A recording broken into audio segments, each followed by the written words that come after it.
네, 오늘 정치권 이슈들은 서정욱, 이승훈 변호사와 자세하게 짚어보겠습니다. 어서 오십시오. 안녕하세요. 네, 안녕하십니까. 네, 먼저 윤석열 대통령의 한미 정상회담 성과부터 짚어보겠습니다. 여야에서는 이번 정상회담의 성과를 놓고 그야말로 극과 극의 평가를 내놓고 있는데 두 분은 어떻게 보시는지 먼저 서정욱 변호사께서는 어떻게 평가하십니까? 저는 이제 그 야당의 평가가요. 네. 너무 이게 정략적이다. 지금 이제 외교나 안보 이런 부분은 이제 그 여야가 없잖아요. 좀 이게 잘한 거는 잘한 대로 이게 평가를 해주고 네. 또 이제 좀 아쉬운 점은 건전하게 대안을 가지고 비판해주고 이러면 이게 야당의 비판도 귀 기울여 듣는데 지금 이게 무조건 글로벌 호갱 외교다 또는 이제 그 빈손 외교다 또는 이제 적자 외교다 이런 식으로 이게 비난에 가까운 완전히 비판만 하고 있고요.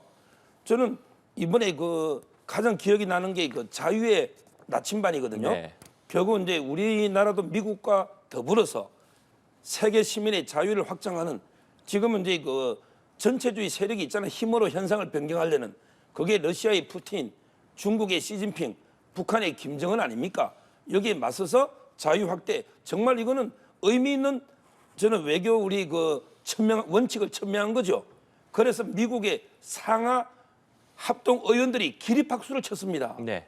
근데 우리 야당은 박수 좀 치주면 안 됩니까?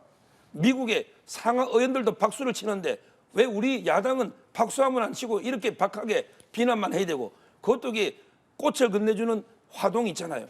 거기에 볼에 그냥 친근의 표시로 미국의 부시 대통령 누구나 하는 걸 이걸 성학대 범죄자처럼 그럼 이게 대통령이 성학대로 처벌돼야 됩니까? 이런 게 말도 안 되는 장경태 최고위원 왜 그냥 둡니까? 저는 엄중하게 징계를 해야죠. 저는 따라서 이번에 제가 보기에 결론적으로 평가는요. 상당히 저는 뭐 많은 핵 합의라든지 이런 게 그 여러 가지 이제 그 성과가 있었고 오히려 이게 야당의 평가는 잘못됐다 이렇게 봅니다. 네. 많은 성과를 거둔 방미였는데 야당이 너무 박한 평가를 하고 있다 이런 말씀을 해주셨습니다. 이승훈 변호사께서는 어떻게 보고 계십니까?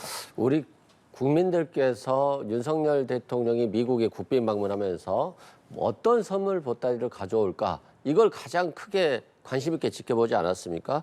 대통령이 좋은 음식을 먹고 파티에서 노래를 부르면서 박수를 받고 또 상하원 합동연설에서 자유를 주장하고 정말 좋습니다. 보기 좋은 모습인데요. 문제는 선물을 기타와 사진첩을 받았더라고요.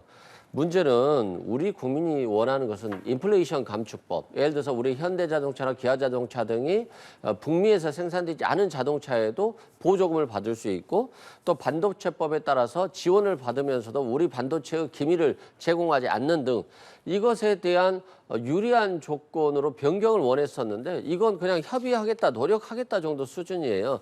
그러면 현실적으로 가져온 게 없고 윤석열 대통령께서 넷플릭스에 4년간 3조 3천억을 투자 받았다라고 엄청 좋아하시고 또 국민들도 뭐 박수 칠 수도 있습니다만 기존의 넷플릭스는 한국에 투자해서 엄청난 수익을 얻고 있었어요. 글로리라든가 오징어 게임이라든가 많은 게임 이런 많은 작품들을 통해서 많은 수익을 얻고 이걸 미국으로 수익을 가져갔었거든요. 그렇기 때문에 당연히 투자는 예상됐던 부분인데 우리나라의 대규모 경제사절단이 갔잖아요. 대기업들이. 근데 이게 미국에는 153조를 투자하더라고요.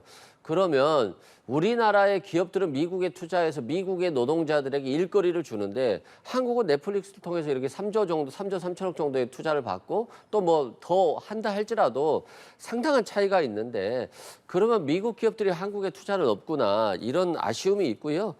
또 미국이 이번에 중국의 반도체 수출 문제도 제동을 좀 걸었거든요. 미국이 빠진 곳에 중국에 반도체를 수출하지 말라라고 하는 것들 그리고 방미 전에 우크라이나에 무기를 지원할 수 있다거나 또는 대만 문제에 있어서 중국이 힘으로 개입을 하면 본인들의 의사를 밝히겠다라고 하는 마치 우리가 세계 경찰 국가는 아니잖아요. 근데 이런 것들을 통해서 중국과 러시아와도 굉장히 멀어지면서도 정작 미국에서는 가져온 게 없다 보니까 국민들 입장에서 문제는 경제인데 우리 대통령이 즐겁게 파티하고 오신 거 아닌가 이런 우려를 갖지 않을 수 없을 것 같습니다. 네, 알겠습니다. 한미 정상회담에 대한 두 분의 평가는 이 정도에서 마무리하도록 하고 본격적으로 정치권 현안에 대해서 얘기 나눠보겠습니다. 더불어민주당 등 야당이 어제 국회 본회의에서 간호법 제정안과 의료법 개정안을 통과시키고 쌍특검의 패스트트랙 지정, 또 방송 3법의 본회의 부의도 밀어붙였습니다. 이를 놓고 오늘도 여야는 날선 공방을 이어가고 있는데요. 관련 발언 듣고 대담 이어가도록 하겠습니다. 어제 본회의는 민주당의 입법 폭주의 무대가 되었습니다. 의사, 간호사, 간호조무사 등의 협력 체계를 깨뜨려 우리의 보건 의료에 큰 부작용을 초래하고 말 것입니다. 이대로 가면 의료 대란과 보건 위기가 불가피합니다. 우리 당은 앞으로 계속 이어질 민주당의 입법 폭주에 온몸으로 맞서겠습니다. 정상적 법치주의를 뒤흔드는 특검 만능주의도 최선을 다해 저지하겠습니다. 하지만 중과 부적입니다. 민주당을 내년 총선에서 꼭 심판해 주십시오. 특검을 거부하는 자가 범인이다. 국민의힘이 시작한 말이고 저도 공감하는 말입니다. 온 국민이 공감하는 말이기 때문에 특검을 거부해서 스스로 범인임을 자백하지 않으시길 바랍니다. 아니 가능하면 자백하시기 바랍니다. 어제 본회의에서는 우리 사회의 오랜 숙제였던 의료법 그리고 간호법도 처리됐습니다. 특히 간호법은 윤 대통령의 대선 공약입니다. 국민과 했던 약속을 파기하지 않으실 것으로 믿습니다. 즉각 법률을 공포하기를 바랍니다. 네, 어제 본회의에서 처리된 법안들 하나씩 짚어보도록 하겠습니다. 이른바 쌍특검으로 불리는 50억 클럽 특검법, 또 김건희 여사 특검법이 민주당과 정의당의 주도로 어제 패스트트랙 안건으로 지정이 됐습니다. 국민의힘이 강하게 반발하고 있는 가운데 야권에서 이번 쌍특검을 4월 임시국회 마지막 본회의에서 처리한 의미 좀 어떻게 봐야겠습니까? 그런 거죠. 뭐 윤석열 정부의 검찰이 김건희 여사에 대한 특검은 조사는 하지 않겠다. 이런 것들을 명백히 보여주고 있었잖아요. 야당에 대한 수사는 그렇게 신속하게 하면서도 김건희 여사에 대한 수사가 안 됐어요. 근데 특검 한다고 하니까 최근에서야 권오수 도이치모터스 회장을 조사했다는 얘기가 있더라고요. 그만큼 수사의 형평성에 어긋났고 사실상 수사의 의지가 없기 때문에 특검으로 간 것이다라고 말씀드리고, 박영수 전 특검 실질적으로 이 대장동 사건의 몸통이다 이런 얘기들이 굉장히 많이 있었습니다만 압수수색도 한 번도 안 했었잖아요. 근데 특검 한다고 하니까 갑자기 압수수색이 진행되고 마치 어떤 것 우리은행, 우리금융이사회 이의자기로 있으면서 어떤 것들을 특혜를 주고 거기에 대해서 200억을 받기로 했다. 뭐 이런 기사들이 이제서야 나오기 시작하는 거예요. 왜 검찰이 이런 특검 얘기를 정치권이 하기 전에 수사를 안 하는지, 그것에 대해서 결국에는 야당이 민주당을 제외한 수사에는 윤석열 정부의 검찰이 관심이 없구나, 특검으로 갈 수밖에 없다, 이렇게 결단을 내렸다고 보시면 되고요. 방송법 같은 경우도 정권이 바뀔 때마다 방송을 장악하기 위해서 정말 노력했잖아요. 여야 할 것 없이. 그렇기 때문에 이제는 정권이 바뀌더라도 방송을 장악할 수 없는 시스템, 또 시민이 참여하거나 이사들이 굉장히 다양한 분야에서 이사들이 나와서 정권이 바뀌더라도 그 다수결의 원칙에 따라서 바로 넘어갈 수 없는 이사회들이 이런 측면에서 방송법 개정한다든가, 또는 간호사법도 간호사들이 굉장히 오랜 기간 수건으로서 간호사법을 개정해서 국민의 지역 돌봄 서비스를 좀 강화시키겠다라고 하는 것들을 좀 반영한 국회 통과라고 보면 될 것 같습니다. 네, 서정호 변호사님. 먼저 이제 김건희 특검법요. 네. 이게 제일 저는 문제라 봐요. 예를 들어 이제 김건희 여사에 대해서는 이미 전 정권에서 검찰이 2년 이상 탈탈 털어가지고 기소도 못한 사건 아닙니까? 이걸 이게 지금 다시 막대한 비용과 인력을 들여서 이게 특검을 한다? 이게 말이 안 되고요. 무엇보다 이게 주범이 있잖아요. 권오수 이분도 이게 집행유예 받았습니다. 자, 100번, 1000번 양보해서 저는 이게 죄가 없다 보지만 김건희 여사가 이게 관여됐다 해도 벌금 조금 넣을 사안입니다. 우리 옛말에 초과 상관 다 태울 수는 없잖아. 빈대 잡으려고. 벌금 사안 가지고 이게 특검 인원만 해도 몇십 명 사무실 비용 몇백억 들여서 그 벌금형 잡으려고 이게 합니까? 이게 말이 됩니까? 징역 뭐 20년, 30년 노는 형입니까? 따라서 저는 이거는 이제 정말 말도 안 되는 법이고, 이번에 그 김민석인가 정책회장 있잖아요. 네. 이번에 이게 대통령 배우자법을 또 만들겠대요. 아니 김정숙 여사가 혼자 이게 그 타지말 그때 전용기 몰고 인도 간 거 기억 안 납니까? 그때 만들었어야죠. 왜 영부인이 혼자 전용기 가지고 이게 인도 가느냐, 이런 거는 막아야 되겠다. 그때 배우자법을 만들어야지. 지금 이게 김건희 여사가 뭘 혼자 한 게 있다고 이런 이게 법을 만듭니까? 따라서 저는 이런 식으로 이게 그 다수 의석만 믿고 말도 안 되는 이런 이게 법률을 밀어붙이고 있는 거고요. 특히 방통법도 마찬가지. 본인들에게 너무 문재인 정권 5년 동안 공영방송이라게 어떻게 장악했습니까? 이사들 그 우리 강규영 이사 그 사건도 있지 않습니까? 카드 김밥이게 먼 것까지 다 막 노조원들의 집에 가서 사직서 받고 이래 이사 바꿔가지고 사장 바꾸고 다 장악했잖아요. 근데 본인들이 정권 뺏기니까 이제 완전히 그 없애게 바꿔버린다?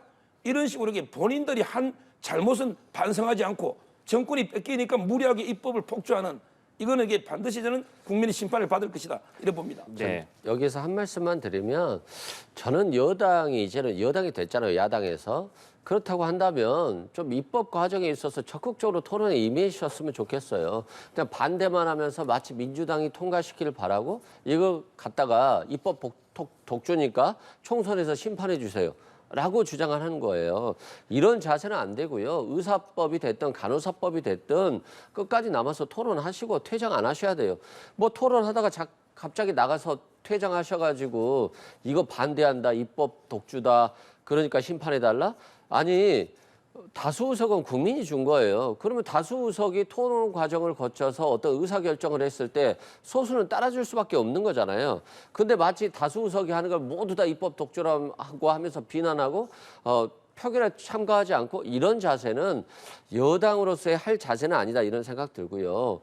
자꾸 전 정권에서 수사했다 하는데 전 정권에서 수사한 거 마무리가 안 됐으면 현 정권에서 수사해야 하잖아요. 지금 윤석열 대통령 1년 되셨는데요. 수사를 마무리하셔야 됩니다. 왜 야당 수사는 1년 내내 수사하면서 여당 관련자들에 대한 수사는 이렇게 못하는지 그렇기 때문에 지금 뭐 야당에 대한 수사를 그렇게 많이 함에도 불구하고 국민의힘의 지지율이 답보 상태가 아닌가 싶습니다. 네. 특히나 50억 클럽 특검법 또 김건희 여사 특검법 같은 경우에는 패스트트랙 안건으로 지정이 됐기 때문에 상임위에서 앞으로 6개월 또 본회의까지 2개월 결국 12월이면 자동적으로 표결에 들어가게 됩니다. 이때가 총선을 약 3개월가량 앞둔 시점이기 때문에 특히나 김건희 여사 특검법 같은 경우 이때 처리된다고 한다면 총선에 적지 않은 영향을 미칠 것이다 이런 전망이 많거든요. 어떻게 보십니까? 영향을 미치겠죠. 왜냐하면 이게 국민이 심판할 겁니다. 이런 게 입법 폭주를 네. 국민이 심판하니까 조금 전에 그 이성훈 변호사님이 자꾸 그 다수당인데 왜 여당이 토론을 안 하느냐 피하느냐 이런 이제 말씀을 하셨는데 저는 물론 이게 다수당도요 그 당시에 국민의 의사이기 때문에 네. 다수당의 의사를 전적 무시할 수는 없어요. 그런데 다수당이 입법을 할 때도 절차는 중요하잖아요. 자 그러면 이게 민영배 의원 케이스를 한번 보자고요. 이게 다수당이지만 과연 위장으로 탈당해서 꼼수록의 검수완박을 통과시켜서 그때 헌법재판소에서도 뭘 했습니까? 민영배 의원의 탈당은 위헌이고 위법이다. 네. 따라서 이제 절차적으로 중대하게 위법은 있다. 다만 이제 5대4로 효력은 유지했지만 이렇게 헌재가 불법이라고 이게 적시했잖아요. 근데 보란 듯이 또 이게 위장 탈당하다가 위장 복당을 또 시킵니다. 근데 그 복당도요. 근데 본인이 요구하면 10% 감점돼요, 공천에. 그러니까 이제 당이 요구한 것처럼 해서 복당을 시켜주는 거예요. 이런 식의 하는 게 다수당의 정당한 모습입니까? 다수당이 정당하게 절차를 거쳐 하는 걸 문제 삼는 게 아니고 이런 식으로 이렇게 꼼수에 꼼수를 연발해서 하는 거 이걸 이게 저는 지적하는 거고요. 그다음에 50억 클럽 특검도 그래요. 제일 중요한 특검은 권순일 대법관 아닙니까? 그분이 왜 이재명 대표는 그때 끝났어야 될 분이 대법원에서 파기될 수가 없는 사건이거든요. 그때 연구한 의견이나. 근데 그게 김만배 씨가 대법원에 여러 번 들어갔고 권순일 대법관에게 나오자마자 화천대에 고문이 돼서 1,500씩 받았잖아요. 그래서 이게 파기환송된 거 아닙니까? 그러면 이게 권순일 대법관과 김만배 씨, 이재명 간에 어떤 사법 거래가 있었냐 이런 걸 수사하면 되는 거예요. 국민이 궁금한 그겁니다. 근데 야당은 말도 안 되게 뭐 윤석열 대통령이 옛날에 수사를 할 때 뭐 부산저축은행이 브로커를 부실 수 했니 그거는 공소시효도 옛날에 끝났고 본질이 아니잖아요. 이런 걸 뭐 처음에는 특검하자 이렇게 주장하고요. 말도 안 되는 이것도 이게 윤석열 대통령 아버지 있잖아요. 네. 집을 김만배 누나 사준 거 이게 사건이 무슨 본질입니까?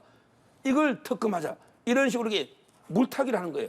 저는 이재명 대표 방탄을 위해서 오히려 이제 검찰의 수사권을 뺏기 위해서 50억 특검을 밀어붙인 거다. 이렇게 보는 거예요. 네. 어차피 말이 나온 김에 한 말씀 드리면요. 민영배 의원이 안건 조정에 무소속으로 들어가서 국회의 심의 표결권을 제한했던 문제에 대해서는 박홍근 전 원내대표 다 사과를 드렸고요. 민영배 의원도 그 부분에 대해서는 사과를 드렸습니다. 다만 그때 당시를 보면 검찰 수사권 조정과 관련해서 여야가 합의를 이미 원내대표 간에 합의를 이루었어요. 그래서 그냥 그대로 합의가 되는 사안이었었는데 갑자기 대통령실에서 어떤 메시지가 있었는지 바로 바뀌었어요. 그리고 법무장관은 반대 의견을 밝혔고요. 그러면 이미 오랜 기간 토론을 거치고 국민들의 얘기들을 많이 들었고 공청회도 많이 거쳐서 여야 합의했는데 대통령 말 한마디에 바뀐다라고 한다면 이건 뭐 정부 여당이라고 볼 수 없는 거 아니겠어요? 그렇기 때문에 그러면 국회가 이미 결정한 걸 대통령이 바뀌어서 대통령 거부권을 행사해 버릴 경우에는 이 수사권 조정에 오랜 기간 민주당이 어떤 하려고 했던 건데 안 되는 거잖아요. 그렇기 때문에 그때 이제 민영배 의원이 탈당을 결정했던 것이고 그래서 신속하게 했을 뿐이지 결과적으로 이 헌법재판소에서 이 검찰 수사권 조정에 대해서 위헌 판결을 내리지 않았거든요. 그렇기 때문에 결론적으로 심의 표결권이 일부 침해된 부분은 있습니다만 헌재가 권한을 침해했다고 보지 않은 거다 말씀드리고요. 아니 권순일 대법관도 잘못이 있으면 수사해야죠. 박영수 전 특검도 수사해야죠. 근데 왜 지금까지 1년 동안 이재명 대표에 대해서는 모든 인허가서에 대해서 수사를 하면서 박영수 전 특검에 대해서는 이제까지 1년 동안 수사를 안 했었을까? 여기에 국민들이 집중하는 거잖아요. 불공평한 검찰 수사. 그리고 권순일 대법관도 수사하면 되잖아요. 우리가 민주당이 권순일 대법관 수사를 하지 않자고 했습니까? 하자고 했죠. 다 같이 하면 되는 겁니다. 50억 클럽 특검은 다 하는 것이고요. 누군가를 배제하는 것이 아니다. 그리고 권순일 전 대법관이 마치 이재명 대표의 선거법 위반 사건과 관련해서 뭐 어떤 돈을 받고 판결한 것처럼 오해를 받으실 수 있는데요. 아직 수사도 시작 안 했는데 결과는 어떻게 하는 겁니까? 검찰이 수사하지 않기 때문에 특검을 통해서라도 50억 클럽 특검 전체에 대해서 진실을 밝히겠다는 게 민주당의 입장이 있는 거니까요. 이재명 대표를 위한 방탄은 절대 아니다 이런 말씀드립니다. 네. 이 두 가지 특검법이 내년 12월에 본회의에 처리된다면 총선에 미칠 영향에 대해서는 어떻게 전망하고 계십니까? 당연히 총선에 미칠 영향이 있죠. 근데 이 부분은 좀 다르게 봐야 된다고 생각돼요. 50억 특검을 통해서 윤석열 정부의 검찰이 제대로 수사를 안 했었는데 까보니까 정말 문제가 많았던 거예요. 그래서 윤석열 대통령의 검찰이 아예 수사를 안 했구나, 뭉갰구나, 자신들의 측근이라고 해서 그랬을 때는 민주당이 유리한 결과가 올 수도 있겠죠. 근데 수사를 해보니까 별 유의미한 것들이 나오지 않다거나 또 김건희 여사에 대해서 수사를 했더니 정말 도이치모터스 주가 조작과 관여를 했고 또 다른 주가 조작에도 관여가 돼 있고 그래서 뭐 3개월에 9억 벌었다라고 하는 얘기들이 있었는데 그런 것들이 현실적으로 확인이 된다라고 했을 때는 굉장히 후폭풍이 있을 거라고 보고요. 그래서 저는 이걸 정략적으로 이용하기보다는 여당이든 야당이든 진실 발견 차원에서 국민들께 진실을 알려드리는 역할로 생각해야지 이걸 어떤 선거에 자신에게 유리한 결과가 있을 거야라고 의도적으로 끌어간다라고 한다면 결국에는 좋은 결과가 안 나올 수도 있어요. 그래서 저는 정치적인 생각보다는 진실 발견에 집중을 갖는 게 좋을 것 같다 이런 말씀드립니다. 네, 간호법 제정안의 경우에는 당정이 계속해서 중재안을 내려는 노력을 했습니다만 결국에 여야 간 합의점을 찾지 못하고 어제 야당의 원안대로 처리가 됐습니다. 그렇기 때문에 국민의힘에서는 그 전에도 이것이 이대로 통과된다면 대통령실의 거부권 행사를 요청하겠다 이런 입장을 밝혔거든요. 간호법 제정안에 대해서 국민의힘이 대통령실의 거부권 행사를 요청할 것으로 보십니까? 뭐 저는 이제 먼저요. 네. 민주당이 이제 다수당 아닙니까? 민주당이 이 문제를 이게 원만하게 대화로 해결하려고 이게 노력을 얼마나 했는가 이걸 묻고 싶어요. 예를 들어 이제 당정은 소수입니다 오히려. 네. 당정은 중재를 위해서 노력했지만 다수당이 민주당이 과연 이게 의사협회나 간호사협회나 조무사협회나 얼마나 이게 대화를 위해서 노력했는가 이런 식으로 이게 되묻고 싶어요. 그러니까 민주당이 이게 입법 폭주라는 거죠. 이 법은요, 제가 보기에 우리 의료 체계를 100년 대계입니다. 엄청나게 중요한 법이고, 그다음에 이런 게 국민의 건강권에도 아주 중대한 영향을 주는 거 아닙니까? 이렇다면 최소한 이게 국회 차원에서 또는 민주당이라도 여러 차례 이제 그 직역단체 대표들을 모아서 대화 타협하고 공청회도 하고 국민 대표도 참여시켜 보고 이렇게 노력해야 되잖아요. 근데 아무 노력 없이 그냥 이게 일방적으로 강행 처리한 거 아닙니까? 제가 이게 법의 내용을 보니까 특별한 내용도 없어요. 1조가 뭐냐면 그냥 1조가 이제 그 지역 사회에서 수준 높은 간호 혜택을 받을 수 있도록 한다. 이게 무슨 내용이 있습니까? 지역 사회에서 수준 높은 간호 혜택 당연히 받아야죠. 하나만한 입법인데 이런 걸 이렇게 무리하게 일방 처리해서 의사협회나게 13개 단체가 지금 파업까지 예고한 상태 아닙니까? 이렇게 해야 되느냐는 거예요. 이거는 이렇게 단순하게 간호사법만 할 게 아니고 지금 이게 의료법만 있잖아요. 네. 그렇다면 의사법, 간호사법, 조무사법 여러 법을 어떻게 만들 건지 이게 지금 다 의료법 통합돼 있거든요. 이걸 충분히 논의하고 국민 여론을 이렇게 수렴해야 되는데 뭐 때문인지 뭐 표 때문이냐 아닌가 저는 그래 봅니다. 이렇게 일방 처리하는 게 과연 이게 국민한테 도움되는가 이렇게 제가 비판합니다. 네, 이승훈 변호사님. 이미 간호사법은 한 15년 이상 전부터 토론을 했어요. 토론을 15년 했는데 계속 토론만 할 수 없지 않겠습니까? 그렇다고 한다면 여당이 좀 더 적극적으로 토론에 임해서 간호사법을 별도로 분리하는 게 맞을지 아니면 기존대로 그 체제를 유지할지를 고민을 해야 되는 겁니다. 그런데 표결에 왜 참여를 하지 않습니까? 표결을 하셔야죠. 그것도 의사 표시예요. 근데 만약에 표결에 참여했을 때 자신들에게 반란표가 많이 나와서 여당이 생각보다 찬성표가 많이 나온다라고 한다면 여당 입장에서는 불편하겠죠. 그러니까 투표를 포기하고 오히려 못하게 하는 것인데 이런 방식의 표결 회피는 굉장히 부적절하다 이런 말씀을 드리고요. 대통령이 거부권 행사할 수 있죠. 이건 법에 의한 정한 것이고 대통령이 거부권을 행사할 수 있는데 대통령이 됐든 여당이 됐든 이 안에 대해서 심도 있게 고민을 해봐야 돼요. 지금 간호사들이 간호사법을 독자적으로 만들자고 하는 것들은 지금 고령화 사회잖아요. 강원도에 모 수술실에 응급실에 의사를 처빙하려고 했더니 4억 원을 줘야 되는 거예요. 4억 원을 주지 않으면 온다고 하는 사람이 한 명도 없는 거예요. 그만큼 의사들에 대한 수익은 늘어나면서도 간호사들은 그냥 의사들의 보조 수준에 많이 머물러 있었거든요. 그래서 독자적인 것들을 할 수 없었고 그런데 고령화 사회에 들면서 어르신들이 너무 많다 보니까 지역 돌봄 서비스가 필요한 거예요. 그래서 간호사들은 이 부분에 좀 집중을 해서 의사들이 못할 수 있는 지역 돌봄 서비스를 간호사만의 어떤 특화하는 방식들을 좀 만들어 보자. 물론 이것에 대해서 아직 구체화는 되지 않았습니다만 이런 것들이 이제 시작의 쟁점이라고 생각되시면 되고요. 대통령 뭐 거부권 행사하면 바로 끝나는 거죠. 그런데 대통령 거부권 행사에 앞서서 우리 간호사들의 고민들 그리고 우리 농민들의 고민들 그다음에 방송통신의 어떤 문제점들 공정성의 문제점들 그리고 12구 참사에서 나왔듯이 행안부 장관과 경찰청장의 어떤 제대로 된 문제점들 이런 것들 그냥 회의만 거부만 하지 마시고 고민을 좀 했으면 좋겠습니다. 네. 오늘 오전에 있었던 민주당 신임 원내대표 선출 이야기도 해보겠습니다. 민주당 신임 원내대표에 3선의 박광온 의원이 선출이 됐습니다. 모두 4명의 의원이 후보로 나섰기 때문에 결선 투표로 갈 가능성이 높은 것 아니냐 이런 전망이 많았습니다만 예상을 깨고 박광온 의원이 1심에서 그러니까 1차 투표에서 원내대표로 선출이 됐는데 박광온 원내대표를 민주당 의원들이 과반 이상의 지지로 선출한 배경은 어떻게 봐야겠습니까? 어느 정도 예상이 됐던 부분이 있습니다. 근데 그건 뭐냐면 일단 친명과 비명이 지금 다툴 때가 아니다. 네. 단합할 때다. 이것에 대한 공감대가 있는 것 같아요. 그래서 친명 비명을 가르지 않았다는 거 그리고 이재명 대표가 원내대표 선거에 개입하지 않았다는 거 그게 이제 당선된 원인 중에 하나인 것 같고요.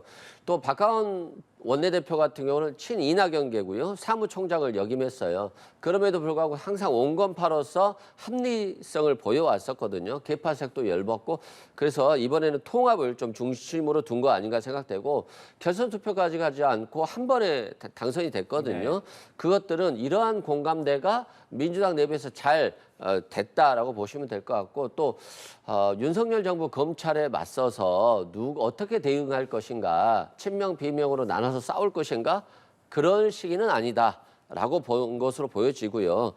앞으로 박광온 원내대표가 오늘 취임 일성에서 좀 더 나은 민주당 달라진 민주당 그리고 독선 독주를 윤석열 대통령에게 하지 말라라고 하는 메시지를 보냈단 말입니다. 그리고 민주당이 바뀌겠다. 혁신적인 공천하겠다 뭐 이랬으니까요. 이런 것들을 박강원 원내대표가 잘 해결할 수 있을지 그리고 지금 돈봉투 의혹 사건으로 송영길 전 대표도 문제가 많이 있잖아요. 이 문제를 어떻게 합리적으로 당에서 처리할지 이 문제가 이제 박강원 원내대표에게 놓여진 숙제가 아닐까 싶습니다. 네, 서정욱 변호사께서 어떻게 보십니까? 저는 이제 그 다수의 민주당 의원들이 이재명 대표를 버렸다. 이렇게 저는 봅니다. 이재명 대표는 이제 두 개의 리스크가 있어요. 네. 하나가 이제 사법 리스크고 이제 바로 두 번째가 정치 리스크입니다. 사법 리스크는 뭐냐? 이번에 그 이미 백현동, 김인섭 구속되면서 거기서 이제 그 녹취록에 또는 이게 편지에 전부 이게 김인섭 씨가 4단계 상향을 다 했다. 이게 드러나 버렸어요. 그러면 이제 이재명 대표는 오늘도 재판 들어가 있지만 이미 백현동은 국토부 협박 때문에 어쩔 수 없었다. 이게 깨지는 거예요.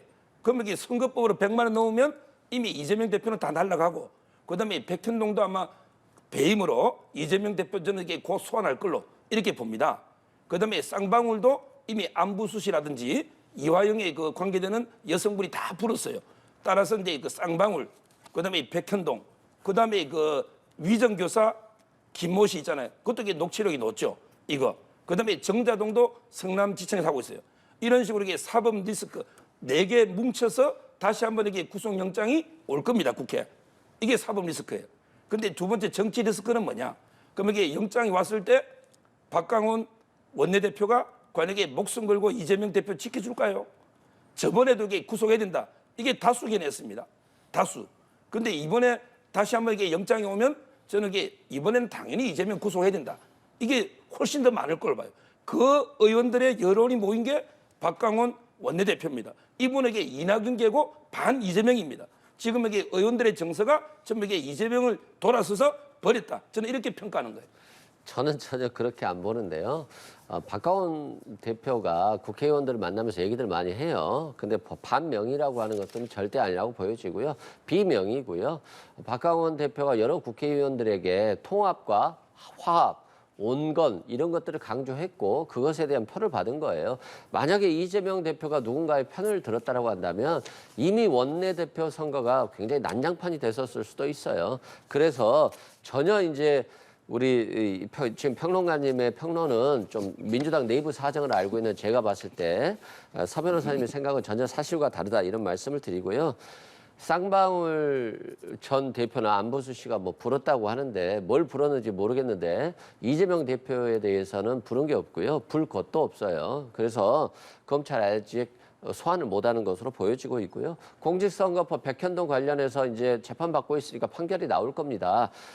판결을 좀 기다리면 되지 마치 유죄를 확정적으로 판단하는 것들은 결코 바람직하지 못하다고 생각되고요. 민주당 내부에서 기류는 있어요. 지금 여러 가지 문제들은 많이 있습니다만 이재명 대표 없는 민주당이 지금 제대로 설 수 있을까?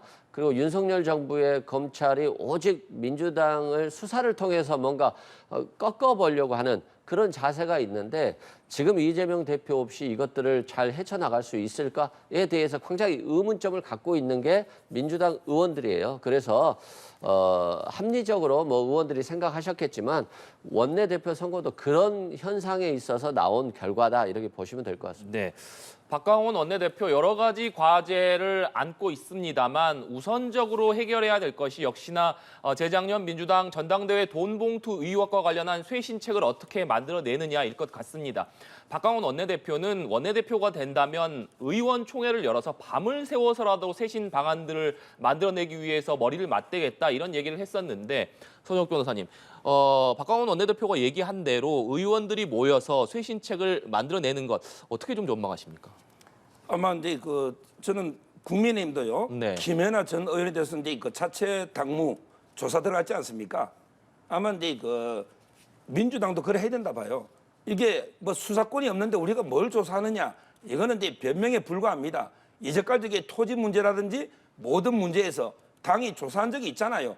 꼭 수사권만 가지고 조사하는 게 아닙니다. 여러 가지 이게 이정근 씨 소환 뭐 면회를 한다든지 또는 이게 봐서 뭐 자료를 받는다든지 녹취록을 받는다든지 이래서 이게 얼마든지 자체 조사가 되는데 네. 제가 보기에 이재명 대표가 대부분 돈을 받았다는 의혹 있는 의원들이 다 친이재명계입니다. 그러니까 이제 그 자기 스스로에게 자기 살을 도려낼 수가 없잖아요. 그래서 수사를 뭉개고 있지. 그럼 이게 앞으로 민주당은 뭐 어떤 이게 범죄 혐의에서도 당내 조사는 전혀 안 할 겁니까? 강제 수사권이 없으니까 이건 말도 안 되는 이야기 아닙니까? 저는 박광원 원내대표가요 신속하게 그 스스로 뼈를 깎는 조사를 통해서 의원들에게 저는 출당 또는 그 징계를 해야 된다 이렇게 보이고요. 만약에 이렇게 안 하면 지금 이게 검찰은 제가 알기로 이게 명단을 다 파악한 걸로 알고 있거든요. 결국 이제 검찰은 자기들 시간표대로 수사 갑니다. 결국 이제 강내구시 영장은 다시 청구할 거고요. 그다음에 박모 보좌관 있잖아요. 이분 실무자를 조사한 다음에 그다음에 윤관석 의원을 거쳐서 그리고 이제 송영길 대표 수사한 다음에 20명 가까이 되는 돈 받은 의원들 있잖아요. 이 수사대로 가거든요. 따라서 저는 지금이라도 그 박광원 의원이 스스로 먼저 조사를 자체해서 빨리 이게 징계해라. 안 그러고 이게 검찰에 해서 어차피 다 밝혀질 수밖에 없다. 이렇게 봅니다. 네. 정말 저는 이번에 이제 총선이 1년여 남았는데 여야가 정말 혁신 경쟁을 좀 했으면 좋겠어요. 뭔가를 바꿔보려고 하는 경쟁, 그냥 기득권이나 지키고 폐쇄적이고 어떤 사람에게는 불이익을 주고 어떤 사람에게는 유리익을 주는 선택적 기준들이 없어져야 되는 겁니다. 여당은 야당의 잘못된 부분만 보고 야당은 여당의 잘못된 부분만 보고 비판을 하니까 국민들이 실망을 하는데 결국에는 여야 정당 지금 두 정당밖에 없잖아요. 물론 정의당도 소수당도 있습니다만 그러니까 비난을 위한 비난만 하는 거예요. 그래서 이런 부분들이 바뀌어야 되고 그것들을 박광원 원내대표가 좋은 모습들을 보여줘야지만이 민주당이 다시 살아날 수 있는 거지. 지금 민주당 지지율이 국민의힘에 비해서 좀 우위에 있다. 이런 생각만 아니란 생각만 갖고 있으면 민주당도 굉장히 위기가 올 수 있는 거거든요. 그래서 방금 서정욱 변호사님 말씀처럼 돈복두복 사건을 정말 잘 해결을 해야 되고요. 물론 수사권이 없기 때문에 부인하면 뭐 수사할 수 있는 방법이 없잖아요. 그래서 어쩔 수는 없습니다만 그럼에도 불구하고 수사 결과가 신속하게 나올 때마다 그에 따라서 즉각 조치를 취해주는 것들이 민주당이 국민의 선택을 받는 중요한 길이라고 보고요. 꼭 쇄신하고 기득권에 머무르지 않았으면 좋겠습니다. 네, 알겠습니다. 오늘 두 분 말씀은 여기까지 듣도록 하겠습니다. 지금까지 서정욱, 이승훈 변호사와 얘기 나눠봤습니다. 오늘 말씀 고맙습니다. 감사합니다.